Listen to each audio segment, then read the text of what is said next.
Hi, and welcome to the Lewis and Clark State Historic Site. My name is Ben, and today I want to talk about another item that made for a really successful journey for the Lewis and Clark expedition. That item is this one right here, the lead gunpowder canister. It's very simple, but it kind of shows some of the critical thinking and innovative planning that we can attribute especially to Captain Lewis for this journey. This is not standard issue for the Army in 1803 when Lewis is preparing his packing list for the journey. He knows his soldiers are going to need a lot of gunpowder and lead because they'll need it to feed themselves through hunting, to protect themselves along the way, and possibly even use it to trade with at some point. And so he knows they're going to need a lot of it, but he's also thinking that it's going to be a water-based journey. They're going to be on this keel boat and some other boats. And water and gunpowder, if you don't know, do not mix well. And so he needs to find a way to waterproof his powder and keep his lead with that powder so that they can eventually make the cartridges they need to shoot their muskets and rifles.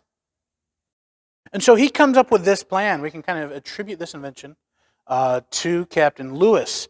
It is a gunpowder canister that weighs in total 12 pounds. Inside of it is a hollow cavity with gunpowder. So lead on the outside, gunpowder on the inside, and it's in equal parts, which is really fascinating.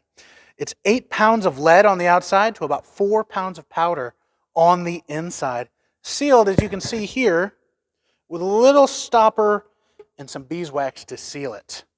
Now this does a few things. It means that you have equal parts of powder and lead so that when you have to make your cartridges, it's ready to go. Pour the gunpowder into everyone's powder horns, and then you would break up this lead and melt it to form your musket balls and rifle balls that they'll be shooting with. This is fully waterproof, and it's fairly drop-proof as well. In his notes, Meriwether Lewis will say that these canisters fell on rocks, they fell into the water and weren't recovered for quite a bit of time. These things were cached and buried to be dug up months later and still useful. These canisters hold up to a lot of a beating. They're waterproof, and whenever they are getting dropped, they don't split like the tin canisters or wooden barrels that other gunpowder and lead was usually shipped in at the time. Lewis and Clark are bringing a lot of this with them. Lewis will order 52 canisters of this stuff. They are 12 pounds total, so we're looking at about 624 pounds of these canisters coming on the journey.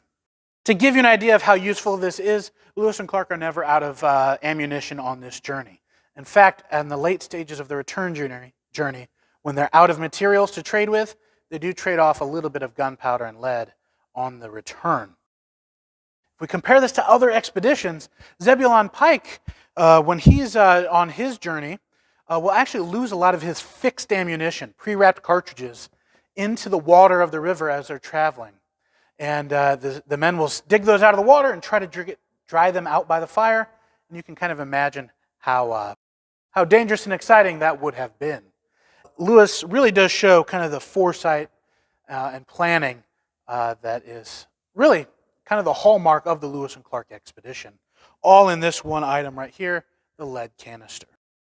I want to thank you for watching and learning about another unique item from the expedition. You can check out our other videos on YouTube and Facebook and on our website at campdebois.com. Thanks for watching.